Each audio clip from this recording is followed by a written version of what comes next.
Hi, everyone. Thank you. This is awesome. And my run-through was only 18 minutes, so if you have questions, save them for the end, because we'll need to pad that last 5 minutes. So welcome to How Much is XR, the true cost of spatial experiences. And we want to answer the question, how much are my competitors charging for their work? So today, I'm Deborah Worrell. My partner Terry Proto couldn't make it. He has a lot of FOMO, but don't feel too sorry for him because he's stranded in France. And I'm the Chief Strategy Officer of VRM. I'm a former brand advertising executive and digital marketer, and I moved into XR about 12 years ago.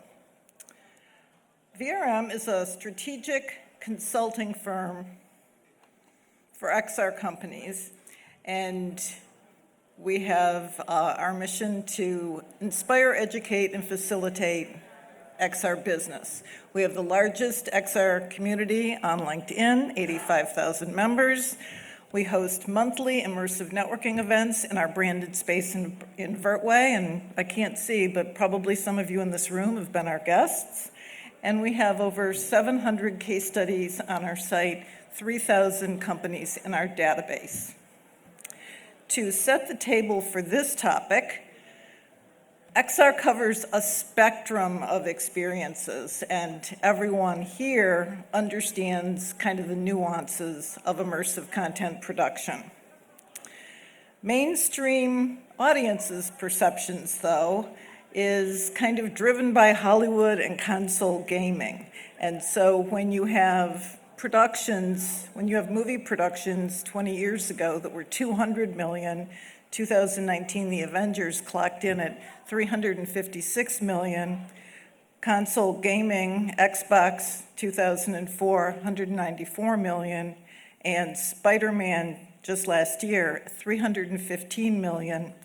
These are the expectations that kind of drive what our clients see and what they think they can get, even when their budgets are $20,000. One of the clients came to us in shock because they created a brief and got bids back for $20,000, $200,000, and $2 million.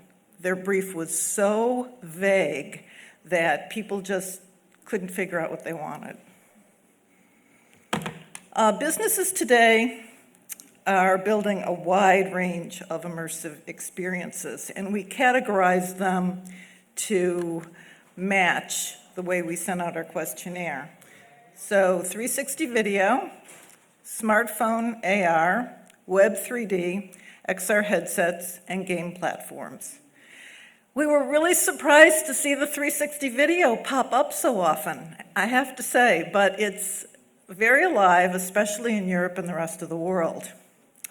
We looked at projects across 16 business verticals, and we focused on 4 main components: hardware, obviously headsets, AR glasses, controllers, software, the development of XR applications, programming, testing, QA, and content creation, the design and creation of immersive experiences, and then also some deployment and maintenance, kind of the housekeeping part of it. We sent a questionnaire to about 200 of our studios and some former clients. We received responses from 56 companies in 24 countries. And here's a snapshot of what we found out. First of all, please note that this scale is not linear. If you think of a 360 video or a smartphone AR average cost at 28, and then you go to the end, it's 8 times. The gaming solution was 8 times that. So let's go through 360 video, 27,000 on average. Smartphone AR, 28,000 on average. Web 3D, 56,000. An AR/MR headset, 66,000. VR, 86,000.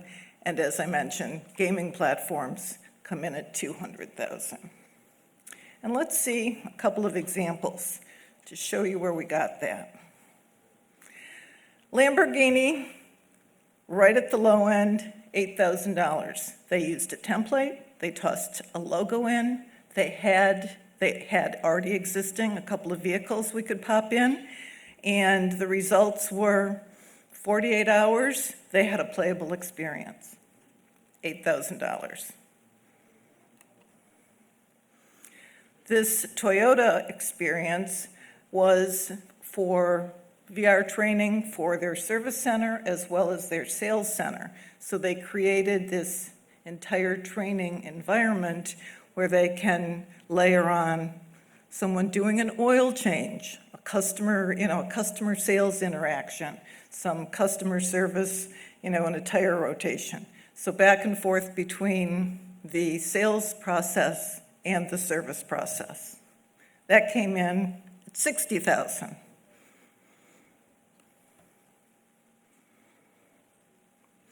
McDonald's, now this is a really interesting example. It's $80,000, but what it wasn't a commercial example for McDonald's. It was a team sales meeting, kind of team building experience. And so they created this environment where their team members came and could interact with each other, could watch videos, there was an award show, and this cost $80,000. And Criteo Island. Criteo is a really large French performance advertising company, and this was one of the most expensive productions that we looked at.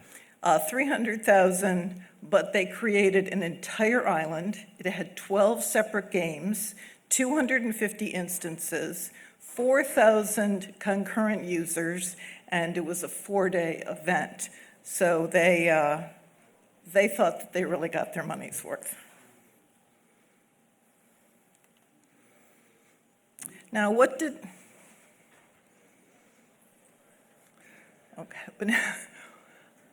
so I guess our typefaces could have had some improvement. So how do these companies now, after we asked them, how do you calculate? What are you thinking? What goes into it? And they came back and told us that, from the bottom up, the complexity of the experience, this makes sense, is key, and so is the quality of the 3D assets. We produce bespoke experiences, we imagine 3 levels, bronze, silver, gold, according to 3D volume and quality. Now that's a French and British company. Go up to the top by calculating the time it'll take, an hourly rate, cover our costs, and we build in 15% profit. That's a US company. You want to look at the Spanish company where they have cost plus pricing as well, and it is a 40% profit that they build in. So it's kind of a little bit interesting that different countries have, such a different model for revenue generation. This Singaporean company, they either, 1, based on existing project scope, or 2, they do a scope themselves that can be kind of presented to the client and then evaluated.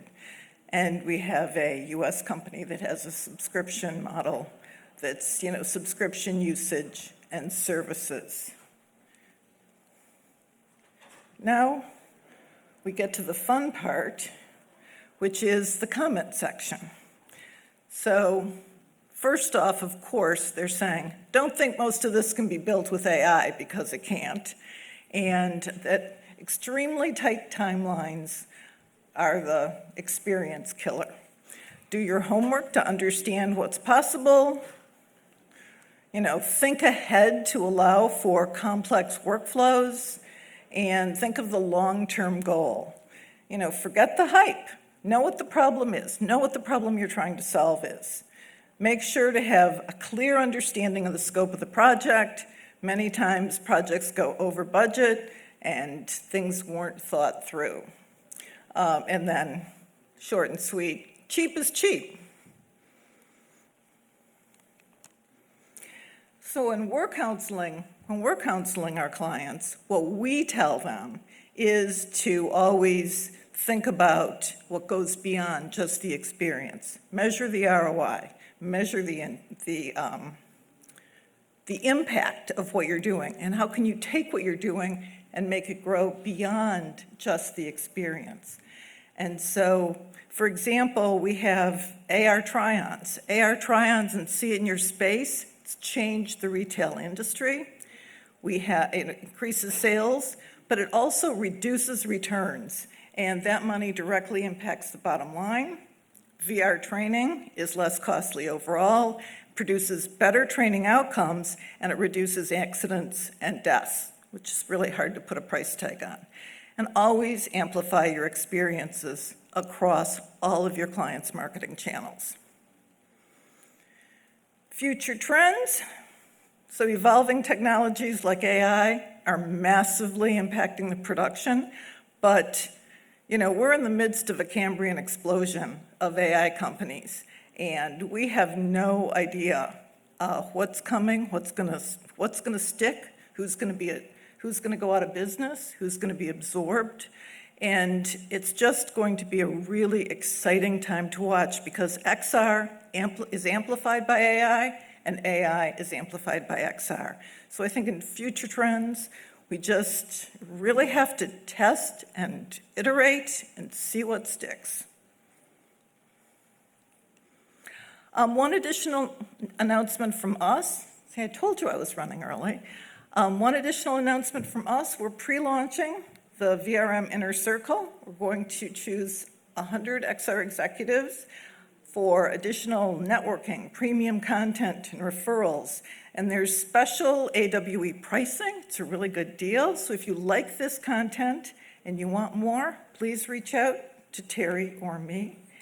And as I worried about, I'm done early. So hopefully you guys have questions.